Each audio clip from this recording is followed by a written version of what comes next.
This is Dan Dix here, reporting for Press for Truth. All right, folks, most of our viewers, I would think at this stage in the game, will know that whatever Donald Trump is doing at this point is being allowed to happen. He didn't just slip by the oligarchs because of his charm and his money and his reality TV fame. We've called Donald Trump out as a puppet before, and I've received tons of backlash for this. And just like in Obama's first few months in office, I was told to just hold back.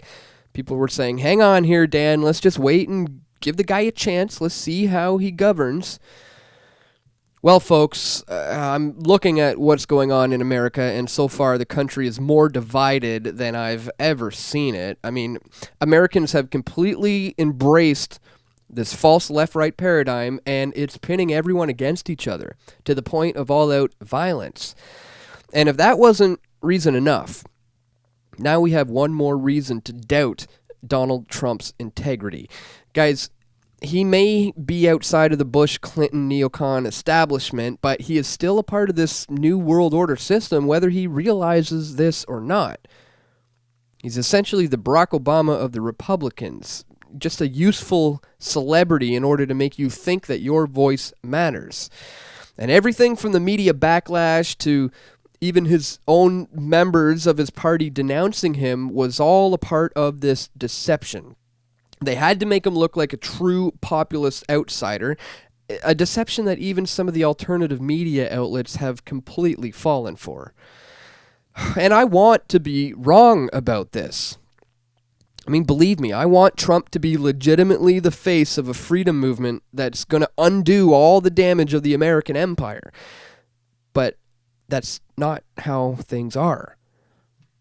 We're not even a full month into his office here, and already Trump is showing his true colors. His hostility towards Iran is exactly what we would have expected with Clinton at the helm.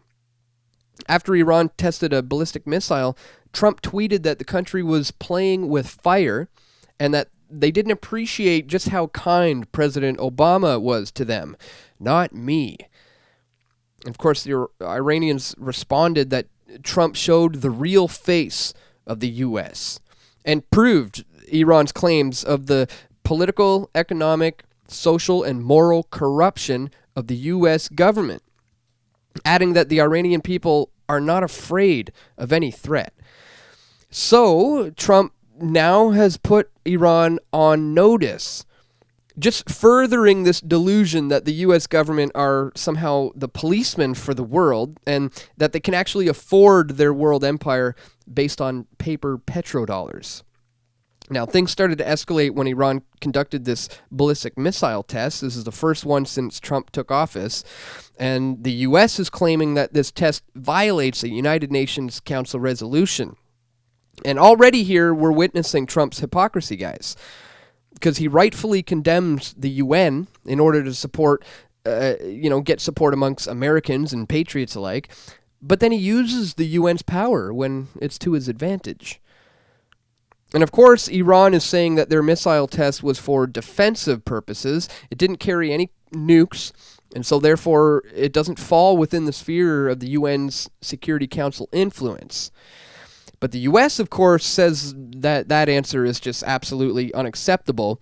And on February 1st, the U.S. officially put Iran on notice.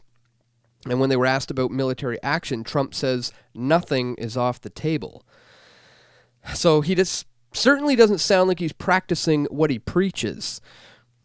In his inauguration speech, Trump said, "We will seek friendship and goodwill with the nations of the world, but we will do so with the understanding that it is the right of all nations to put their own interest first. We do not seek to impose our way of life on anyone, but rather to let it shine as an example for everyone to follow." Well, leading as an example has been Iran in the fight against ISIS. They've been cleaning up the mess that the Bush and the Obama administration created. So in reality, Trump is really just an extension of these U.S. regimes. He's really just following in the footsteps of Hillary Clinton. And just like Obama, Trump is using drones to kill innocent people, this time in Yemen. And just like the administration before him, Trump has no problems using false flags to provoke war. Here, the U.S. is now claiming that Iran attacked one of their Navy ships. The truth, guys, is that this attack was on a Saudi warship, and the suspected perpetrators are of the Houthi rebels that were leading an insurrection in Yemen, not Iran. So the question here is a war with Iran inevitable? And is this going to invoke World War III? Because China has clearly stated that they're not just going to sit idly by while Iran is getting invaded. Not to mention, Trump has already rubbed the Chinese in the wrong way. So, as the Trump administration is enacting these new sanctions on Iran, Iran says it's going to implement measures against Americans and against U.S. companies that have played a part in creating and helping extremist terrorist groups in the region. And not to mention, guys, Iran has dropped the U.S. dollar. This is a move that hasn't worked out well for other oil-producing Middle Eastern countries. And U.S. Defense Secretary James Mattis calls Iran the single biggest state sponsor of terrorism in the world. Has he forgotten about Saudi Arabia or Israel? Or is it just that? Like with every other U.S. administration, the real sponsors of terror, like Saudi Arabia, are given a free pass. Iran and the American-friendly Saudis are in competition with each other over oil. So the Saudis have every reason to support a war with Iran. And so does Israel, another terror-sponsoring nation that just wants to see Iran back under the reins of U.S. puppets. And that is the crux of this issue, folks. Regardless of what you might think about Trump's domestic policies or how he's getting things done by signing executive orders, a problem, I might remind you, for freedom lovers back when Bush and Obama was doing it, but not so much an issue anymore for some reason. But regardless of how you might feel about him, Trump is still pushing the same agenda as his predecessors. And that is that Iran is a threat and it should be attacked, and Saudi Arabia and Israel are allies, and there's no debating it. And look at this. The Trump administration is watching Russia and is very troubled about what is happening in Ukraine.